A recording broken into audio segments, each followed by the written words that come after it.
Hello बच्चों, smart moments के smart studies में बहुत बहुत स्वागत है आपका। आज के सेशन में हम डिस्कस करेंगे effective work habits in retail store और इन एनी ऑर्गेनाइजेशन। ये टॉपिक बहुत इंपॉर्टेंट होने वाला है आज के सेशन का। इसे ध्यान से देखिएगा, पूरा देखिएगा वीडियो, ताकि आपको इसके बारे में सारे डाउट्स क्लियर हो जाएं। तो चलिए वीडियो शुरू करते हैं। बच्चों, जब एक सफल करियर की बात आती है तो उसमें आदतें का सबसे महत्वपूर्ण स्थान होता है। आदतें आपके पेशेवर विकास पथ को बना या बिगाड़ सकती है। यद्यपि उन्हें बनाने और बनाए रखने के लिए महीनों लग जाते हैं। हम बचपन से कई आदतों के शिकार होते हैं, जैसे ज़िद हो गया। जैसे बहुत सारी आदतें होती हैं जो हमारे बचपन से जुड़ी हुई होती है और हम उसे आगे कंटिन्यू ले जाते हैं। लेकिन ये आदतें समय के साथ हमारे साथ चिपक जाती है और कई अच्छी और बुरी आदतों को अक्सर हम नज़रअंदाज कर देते हैं या फिर उसकी अपेक्षा की जाती है। हमारे दैनिक व्यवहार का 45% हिस्सा उन आदतों से युक्त होता है जिन्हें हमने पहले हासिल कर लिया था और आने वाले कई वर्षों तक बनाए रखने की संभावना होती है। तो बच्चों, ये आदतें जो है हमारे समय के साथ जो है चेंज होते रहते हैं और इसे चेंज होना पड़ता है। लेकिन कुछ आदतें हमें रिटेन करनी होती हैं। अच्छी आदतें को रिटेन करना और बुरी आदतों को बाहर निकालना, ताकि हम नई चीज़ों को सीख सकें और करियर में एक अच्छा करियर बना सकें। आगे बात करते हैं वर्क हैबिट्स के बारे में। बच्चों, हैबिट्स जो होते हैं, हैबिट्स जो हमारी आदतें होती हैं, जनरल आदतें, जो हम गतिविधि जो दोहराते रहते हैं डेली, हर रोज़ जो है सुबह उठना, 4 बजे अगर उठना है तो 4 बजे डेली आप उठते हैं। ब्रश करना आदतें होती है, फिर उसके बाद एक्सरसाइज करना, जॉगिंग करना, नाश्ते करना, फिर अपने काम पर जाना। तो ये सारी चीज़ें आपकी रोज़मर्रा की आदतें होती है। लेकिन वर्क हैबिट्स होता है जो कार्य आप करते हो, जिस कार्य को आप, जिस गतिविधि को आप डेली करते हो। जैसे आप पढ़ाई कर रहे हो, ये भी एक वर्क हैबिट हो सकता है। किसी को पढ़ाना भी एक वर्क हैबिट हो सकता है ना। होमवर्क करना भी वर्क हैबिट हो सकता है। तो ये हर क्षेत्र में अलग अलग वर्क हैबिट्स होते हैं। कंपनी में आप जॉब करोगे तो वहाँ आपको आपके वर्क हैबिट्स वहाँ पर आपको फॉलो करने होंगे, है ना। सुबह टाइम पे आपको ऑफिस पहुँचना, फिर शाम को वापस अपने टाइम पे जाना, टाइम पे काम ख़त्म करना, ये सारे वर्क हैबिट्स कहलाते हैं। तो ये आपके जो कार्य आप दिन प्रतिदिन हर रोज़ उसको दोहराते हो, है ना, समय के साथ उसको पूरा कर लेते हो, तो दैट इज़ वर्क हैबिट्स। बच्चों, आगे बात करते हैं कि अच्छे वर्क हैबिट के लिए, इफेक्टिव वर्क हैबिट के लिए कौन कौन से स्किल्स ज़रूरी हैं जो हमारे वर्क हैबिट्स को और ज़्यादा इम्प्रूव कर सकते हैं और ज़्यादा बेहतर बना सकते हैं, ताकि हम अपने करियर में सफल हो सकें। बच्चों, इसमें सबसे पहला पॉइंट आता है कॉन्सेप्चुअल या एनालिटिकल स्किल, यानी विश्लेषण करने की क्षमता। जब कर्मचारी किसी समस्या का समाधान करने में सक्षम होता है तो समझ सकते हैं कि उसकी कॉन्सेप्चुअल या फिर एनालिटिकल स्किल काफ़ी मजबूत है। इसके माध्यम से वे किसी भी तरीके की समस्याओं में सही निर्णय लेकर उस समस्या का समाधान कर सकता है। और साथ साथ उनमें विश्लेषण करने की अजीब क्षमता होती है कि कहाँ पर क्या चीज़ की कमी है, वो सारी चीज़ों को बारीकी से वो विश्लेषण कर सकते हैं। इसके साथ साथ वो हर चीज़ को व्यवस्थित ढंग से, प्रभावी ढंग से प्रस्तुत कर सकते हैं और रख सकते हैं। इसके साथ साथ वे योजना बनाने में भी सक्षम होते हैं और उन्हें प्रभावशाली ढंग से प्रस्तुत करने भी सक्षम होते हैं। बच्चों, इसमें दूसरा पॉइंट आता है कम्युनिकेशन स्किल्स का, यानी संवाद कौशल। ऐसे बहुत ही कम लोग हैं जिनकी संवाद कौशल काफ़ी अच्छी होती है और जो आज जिस भी मुकाम पर पहुँचे हैं वो अपने संवाद की वजह से पहुँचे हैं। चाहे लिखित संवाद हो, चाहे मौखिक संवाद हो, अगर आपका इनमें पकड़ अच्छा है तो आप एक सक्सेसफुल कैरियर बना सकते हैं किसी भी फील्ड में। तो हर क्षेत्र में संवाद का काफ़ी इम्पोर्टेंस है। आप कम्युनिकेट कैसे करते हैं अपने कस्टमर से, अपने बच्चों से और या अपने माँ बाप से, हर एक से कम्युनिकेशन आपका किस तरीके से है। तो ये सारी चीज़ें आपको मजबूत बनाती हैं, आपका आधार तैयार करती है, ठीक है। और ये कौशल ना केवल नौकरी के लिए बल्कि एक सक्सेसफुल पर्सन के लिए काफ़ी इंपॉर्टेंट होता है। बच्चों, जो तीसरी स्किल जो वर्क हैबिट्स में काफ़ी इंपॉर्टेंट है वो है इंटरपर्सनल स्किल्स। इंटरपर्सनल स्किल यानी पीपल स्किल, इसको बोल सकते हैं कि हर पर्सन के अंदर जो स्किल छुपा हुआ है वो होता है पीपल स्किल, यानी इंटरपर्सनल स्किल्स।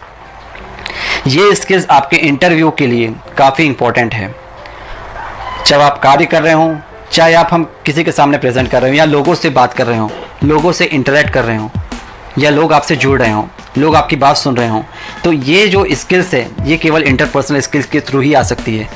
आपसे लोग तभी कनेक्ट होंगे जब आपके अंदर ये स्किल्स होंगी, इंटरपर्सनल स्किल्स। आप उनके परसेप्शन को उनके नज़रिए से आप समझिए और वे आपको उसी तरीके से समझेंगे और इससे आप उनसे जुड़ सकते हैं, वे आपसे जुड़ सकते हैं।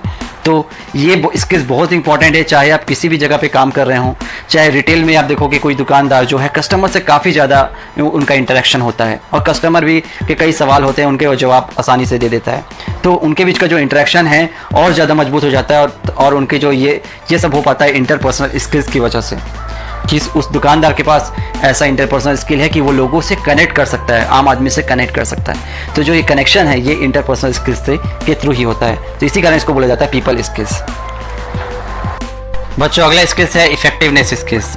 मतलब इसमें आप अपने काम को, अपने कर्तव्यों को किस प्रकार से निभाते हैं, जिम्मेदारियों को किस प्रकार से निभाते हैं, अपने गोल्स को किस हिसाब से अचीव करते हैं, कंपनी के लक्ष्य को किस हिसाब से अचीव करते हैं, है ना। आप अपने कस्टमर को किस तरीके से ट्रीट करते हैं, इसमें हर बहुत सारे काम को आप कितनी आसानी से कर सकते हैं।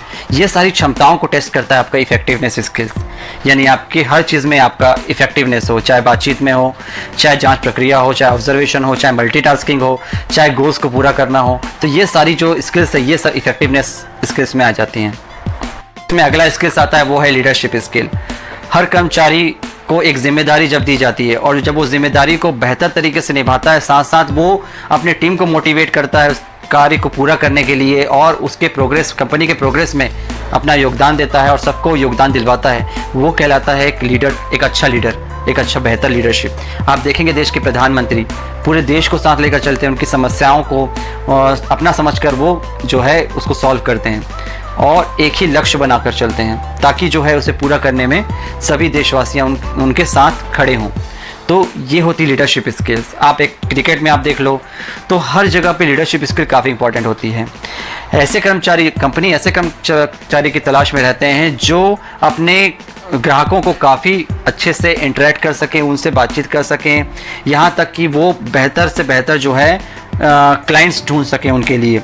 साथ साथ वो कंपनी के प्रोग्रेस के लिए अपने टीम मेंबर्स को मोटिवेट करें और एक बेहतर गोल को अचीव करने में उनकी मदद करें। बच्चों, इसमें नेक्स्ट आता है पॉजिटिव एटीट्यूड। एक सफल करियर उसी का हो सकता है जो सकारात्मक सोच रखे। पॉजिटिव एटीट्यूड रहना बहुत ही ज़रूरी है, चाहे वो किसी भी सिचुएशन में हो, चाहे वर्स्ट से वर्स्ट सिचुएशन भी आए, पॉजिटिव एटीट्यूड वाला पर्सन जो है उस वर्स्ट सिचुएशन में भी अपॉर्चुनिटी की तलाश आसानी से कर सकता है। यह स्किल्स अपने आप में काफ़ी महत्वपूर्ण है। पॉजिटिव एटीट्यूड रहना एक कर्मचारी को काफ़ी इंपॉर्टेंट होता है, बिकॉज आज के स्ट्रेसफुल लाइफ में आप देखोगे कई सारी समस्याएं जब आती है, हमारे घरेलू समस्याएं हो गई, चाहे प्रोफेशनल वर्क की वजह से जो समस्याएं हैं उससे स्ट्रेस जो होता है उसकी वजह से जो है ज़्यादा प्रॉब्लम क्रिएट होते हैं। तो पॉजिटिव एटीट्यूड अगर आपका होगा तो आप हर चीज़ को सकारात्मक तरीके से सोचेंगे, देखेंगे, उसके पॉजिटिव साइड को देखेंगे, उसके नेगेटिव साइड को छोड़कर आप उसके पॉजिटिव साइड को देखेंगे और उसमें रास्ता खोजने की कोशिश करेंगे। तो यही एक पॉजिटिव एटीट्यूड की निशानी होती है कि वो हर समस्या का समाधान एक सकारात्मक सोच के साथ कर सकता है। बात करते हैं 5 ऐसे एसेंशियल इंपॉर्टेंट एबिलिटीज की जो एक कर्मचारियों में होनी चाहिए। ऐसे कौन कौन सी एबिलिटीज हैं, आइए जानते हैं। बच्चों, इसमें सबसे पहला पॉइंट आएगा वो है ऑब्जर्वेशन। ऑब्जर्वेशन एक ऐसी एबिलिटी है जो कर्मचारियों में होनी चाहिए। इससे वो अपने परफॉर्मेंस को मॉनिटर कर सकता है, साथ साथ दूसरों की परफॉर्मेंस को भी मॉनिटर कर सकता है। साथ साथ एक्टिविटीज़, डिफरेंट एक्टिविटीज़, जितनी गतिविधियां हैं, है ना, जितने ट्रांजैक्शन हैं, है ना, और जितना फ्लो ऑफ वर्क है, वो सारी चीज़ों को काफ़ी अच्छे से ऑब्जर्व कर सकता है। ऑब्जर्वेशन स्किल्स, ऑब्जर्वेशन एबिलिटी जो है एक एम्प्लॉय में होना अति आवश्यक है, जिससे वो नई चीज़ों का निर्माण कर सकता है और एक भरोसेमंद व्यक्ति बन सकता है। बच्चों, इसमें नेक्स्ट पॉइंट आता है monitor worker performance. Any organisation needs workers who are efficient in their work. वो जो ऐसे कर्मचारी को ज़्यादा प्रेफर करते हैं कंपनी जो एफिशिएंट हो, एफिशिएंट वर्कर्स हो, मतलब काम करने में उनका जो है परफॉर्मेंस बेटर हो। ये सब पॉलिसीज़ और इवेंट्स के माध्यम से जो है कंपनी अपने वर्कर्स को करवाती है। सेमिनार्स, ट्रेनिंग, ये सब जो है उनको दिया जाता है ताकि उनके परफॉर्मेंस को एनहेंस किया जा सके। इसके साथ साथ असेसमेंट और टेस्ट भी ज़रूरी होता है जो वर्कर्स के परफॉर्मेंस को बढ़ाने में मदद करता है। बच्चों, इसमें अगला पॉइंट आता है implementation of a professional development program. हर एक कंपनी को एक डेवलपमेंट प्रोग्राम के थ्रू अपने वीक पॉइंट्स, अपनी स्ट्रॉन्ग पॉइंट्स को एनालाइज करना चाहिए। साथ साथ उन्हें जो गाइडेंस की ज़रूरत पड़ती है अपने कर्मचारियों को, उनको प्रोवाइड कराना चाहिए। साथ साथ एक अच्छी स्ट्रेटजी के साथ कंपनी को आगे बढ़ाना चाहिए, बिल्डअप करना चाहिए और अपने ग्रुप की एबिलिटीज़ को बढ़ाने के लिए उनको प्रॉपर ट्रेनिंग, उनके डेवलपमेंट प्रोग्राम के लिए जो भी ज़रूरत की चीज़ें हैं, चाहे वो एग्जीबिशन हो, सेमिनार्स हो, ट्रेनिंग हो, वो सारी चीज़ों को जो है कंपनी को करवाना चाहिए। इसमें नेक्स्ट पॉइंट आ रहा है demonstration operating information expertise. It means कि एक ऑर्गेनाइजेशन में अच्छा मैनेजमेंट होना बहुत ज़रूरी है। इससे ऑर्गेनाइजेशन नई नई चीज़ों को क्रिएशन कर सकती है, साथ साथ उसके आउटकम्स में भी वो काफ़ी पॉजिटिव रिजल्ट वहाँ पर नज़र आएगा। इसके साथ साथ अगर उस कंपनी के हेड के पास अगर वो स्किल्स नहीं है जो ज़रूरत है उस ऑर्गेनाइजेशन की, तो वो किसी एक्सपर्टाइज़ को हायर कर सकता है ताकि वो उनसे कंसल्ट करके उनसे सही निर्णय ले सके, उनसे सही जानकारी ले सके, सही इन्फॉर्मेशन ले सके और वो उसे अपने वर्कर्स तक कन्वे कर सके। तो ये बहुत ज़रूरी होता है किसी भी ऑर्गेनाइजेशन में कि उनका मैनेजमेंट काफ़ी अच्छा स्ट्रॉन्ग हो।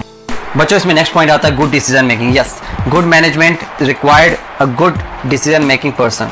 या जहाँ पर अच्छा मैनेजमेंट हो सकता है तो वहाँ पर डिसीजन मेकिंग भी अच्छा होगा, क्योंकि जो ऑर्गेनाइजेशन में जो इनोवेटर, जो ट्रेनर एक अच्छे से मैनेज कर पाए किसी चीज़ को, अपने टीम को, वो अच्छा डिसीजन ले सकता है, सही डिसीजन ले सकता है जो उसके टीम के लिए भला हो और साथ साथ ऑर्गेनाइजेशन के लिए भी लाभकारी हो। तो वो बहुत ही ज़रूरी होता है कि good decision making is very important in case of the abilities of any employ. उनके पास निर्णय लेने की क्षमता होनी चाहिए। अब बात कर लेते हैं ऑब्जर्विंग गोल्स अकॉम्प्लिशमेंट, मतलब हम अपने गोल्स को, अपने लक्ष्य को कैसे ऑब्जर्व कर सकें कि हमारा लक्ष्य कहाँ तक कंप्लीट हुआ है, कहाँ तक पहुँचा है।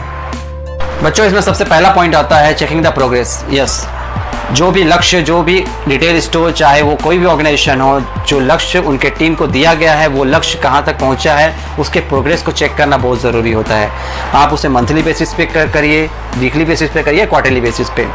दूसरा पॉइंट आता है आस्किंग द फीडबैक। यस, आप अपने कर्मचारियों से बोलिए कि वे कस्टमर का फीडबैक लेते रहें, समय समय पर उनका फीडबैक लें, उनको सर्विस के बारे में पूछें, उनकी सर्विस के बारे में जानकारी दें। तो ये फीडबैक बहुत ज़रूरी है ताकि आपकी कंपनी का प्रोग्रेस जो है अच्छे से हो सके और रिटेल या कोई भी रिटेल स्टोर का प्रोग्रेस अच्छे से हो सके। तीसरा, responding positively. Supervisor must clear all the doubts of the sales associate before the other sales process. ये बहुत ज़रूरी होता है कि सुपरवाइज़र के अंडर में जितने भी लोग काम कर रहे हैं, जितने भी वर्कर्स काम कर रहे हैं, उनके डाउट्स को क्लियर करना सुपरवाइज़र का सबसे इंपॉर्टेंट रिस्पॉन्सिबिलिटी है। तो सुपरवाइज़र को चाहिए कि उनको पॉजिटिवली ट्रीट करे, उनके साथ जो है उनसे बेहतर ट्रीटमेंट हो और साथ साथ उनके डाउट्स को क्लियर किया जा सके। नेक्स्ट पॉइंट आता है बच्चों इसमें adjusting plans. Supervisor must support their sales associate in order to achieve the target plan. Yes, जो भी प्लान, जो भी योजनाएं बनाई गई हैं उसमें सुपरवाइजर उनकी हेल्प करे उनको अचीव करने के लिए। एज अ टीम लीडर आप बोल सकते हैं, जो टीम लीडर है वो अपनी टीम की मदद करता है, उसी प्रकार सुपरवाइजर जो है केवल ऑब्जर्व ना करके वो साथ साथ उनकी मदद भी करता है उनके योजनाओं को पूरा करने में, उनके योजनाओं को इम्प्लीमेंट करने में। बच्चों, अब बात कर लेते हैं risk in learning on the job of trainee associate. Means अगर आप ट्रेनी एसोसिएट के जॉब में जा रहे हैं या फिर आप ज्वाइन कर चुके हैं तो वहाँ पर आपको पता होना चाहिए वहाँ पर कौन से दो रिस्क हो सकते हैं और उससे कैसे बचा जाए। बच्चों, इसमें सबसे पहला रिस्क आता है वो सिक्योरिटी रिस्क। सिक्योरिटी रिस्क में दो चीज़ें हैं, एक तो जॉब सिक्योरिटी और एक सेल्फ सिक्योरिटी। जॉब सिक्योरिटी में आपका आ गया overall your contract of duration of work, वो सारी चीज़ें आ गई, टर्मिनेशन, रेजिग्नेशन, ये सारे प्रोसेस। उसके दूसरा होता है protection risk. Protection risk means आपको सुरक्षा किस तरीके से दी जा रही है। हेल्थ इंश्योरेंस को लेकर हो गया, पीएफ को लेकर के हो गया, आपके आसपास के माहौल को लेकर हो गया, वो सारी चीज़ों की सिक्योरिटी इंश्योर करना बहुत ज़रूरी है। बच्चों, नेक्स्ट पॉइंट है health and safety risk. Health and safety risk में बहुत सारे रिस्क आ जाते हैं, चाहे वो आपके लिफ्टिंग और फोर्सिंग से रिलेटेड हो, कोई चीज़ आपको फोर्सफुली जो है करना पड़ रहा हो जिसमें ज़्यादा मेहनत करनी पड़ रही हो, साथ में मशीनरी से भी रिस्क है आपको, अगर वो ऑपरेट करना आपको नहीं आ रहा है तो उसमें भी रिस्क है। ऑक्यूपेशनल वायलेंस, वहाँ पर आसपास के आपके कर्मचारी, आपके कलीग्स जो हैं वो आप उनके हिंसा का शिकार हो सकते हैं, ठीक है। ऑक्यूपेशनल वायलेंस हो सकता है, रॉबरी हो सकती है। बच्चों, नेक्स्ट बात करते हैं रिटेल एंड क्लाइंट लॉ की। रिटेल और क्लाइंट लॉ में सबसे पहला आता है कंज्यूमर सिक्योरिटी। आपके कस्टमर्स आपके भगवान की तरह होते हैं, तो कस्टमर की सिक्योरिटी बहुत इंपॉर्टेंट होती है। दूसरी बात आती है प्रोटेक्शन ऑफ कंज्यूमर राइट्स। एक ग्राहक के क्या क्या हक हैं उनको प्रोटेक्ट करना, उन ग्राहकों के राइट्स को प्रोटेक्ट करना बहुत ज़रूरी होते हैं। तीसरा होता है prevent companies from practising scam और अनजस्ट मेथड। और कोई भी ऑर्गेनाइजेशन, कोई भी कंपनी कोई स्कैम में ना फंसी हो, कोई घोटालेबाजी में ना फंसी हो, तो उससे बचाना ये बहुत ज़रूरी होता है एक client law, retail client law में। उसके बाद आता है reports required such as providing customer with detail about item health safety and monitor their associate. साथ साथ ये भी ज़रूरी होता है कि कस्टमर को सही जानकारी देना अब किसी भी प्रोडक्ट के बारे में, और साथ साथ हेल्थ सेफ्टी का ध्यान रखना, और अपने जितने भी एसोसिएट्स हैं उनको मॉनिटर करना, उनको ऑब्जर्व करना, ये बहुत ज़रूरी होता है। इसके बाद है एंटी डिस्क्रिमिनेशन, मतलब किसी से भेदभाव ना रखना, ये भी बहुत ज़रूरी है। Supply of financial services, entertainment services, ये सारी चीज़ों को प्रोवाइड कराना अपने एसोसिएट को बहुत ज़रूरी होता है। इसके बाद है सेक्सुअल हैरेसमेंट, जो यौन उत्पीड़न है उससे बचाना और बचना बहुत ज़रूरी है। बच्चों नेक्स्ट बात करते हैं कि एक रिटेलर को या फिर कोई भी ऑर्गेनाइजेशन को क्या चीज़ नहीं करना चाहिए। सबसे पहला तो अपने एंगर को कंट्रोल करना, दूसरा फैटिग, थकान महसूस करना, तीसरा फीलिंग ओवरवेल्म, बहुत ज़्यादा खुश होना, नेक्स्ट डिप्रेशन, चिंता, अनहैप्पी फैमिली मेम्बर्स, अपने फैमिली मेम्बर्स जो है उनके ना खुश होना, डिससेटिस्फेक्शन विद द परफॉर्मेंस, उनके कार्य प्रणाली से जो है सेटिस्फेक्शन ना होना, ये सारी चीज़ें जो है इनसे बचना ज़रूरी है, इनको दूर करना ज़रूरी है। तो इन बातों को रिटेलर को ध्यान में रखना चाहिए ताकि वो अपने रिटेल स्टोर को बेहतर बना सके और अपने एम्प्लॉयज़ से बेहतर काम ले सके। ओके, तो बच्चों आज के सेशन में इतना ही। अगले सेशन में हम फिर आपके साथ आएंगे, है ना। तब तक के लिए आप पढ़ते रहिए, सुनते रहिए, देखते रहिए smart moments with smart studies.